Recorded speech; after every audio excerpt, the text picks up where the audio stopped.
Now, the shootings in Tennessee, the only part of that story that matters is that the 3 kids died, adults died as well. We all know that the person who was the shooter had absolute hate in their heart and left a manifesto behind about why they did it. But of course, like we talked about last week, straight off to the guns. Then there was the side issue of the grandstanding, some of them fakes, that were carrying on in the Tennessee Parliament. But Kamala Harris, Vice President, she decides to jump on a plane. She goes to Tennessee. Does she talk to the families of the people who are dead? No. Instead, she says, you can come and watch me speak, while she pretends this is all a black thing. The absolute gall of this woman, the insensitivity, the hubris.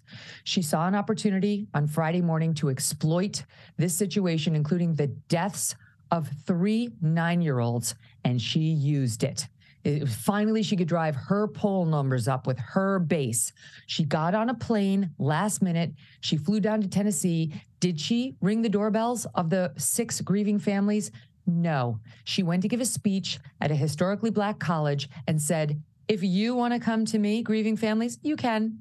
You're welcome to come listen to me rant about how these 2 black lawmakers and this 1 white woman lawmaker weren't able to hijack the legislative debate over what should be done in the wake of the shootings. They were given their say.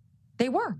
They just weren't winning on the reforms that they wanted. And that wasn't good enough for them. So 2 of them took out a bullhorn, hijacked the proceedings, led the protesters in the balcony as if they were not lawmakers themselves, as if they were also protesters. Hello, you're not.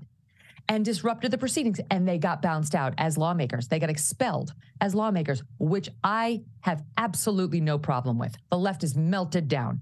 They wanted to expel Josh Hawley from the U.S. Senate because he gave a thumbs up to some of the January 6th protesters. This, the bullhorn leading the absolutely not. Nothing should have happened to them. Why? Because skin color, because they were fighting to take guns. That's a different story. So she goes down there, decides to support the 2 rebel-rousing ejected lawmakers, who, by the way, we all know are going to get right back in because that's the way the process works. One's already back in.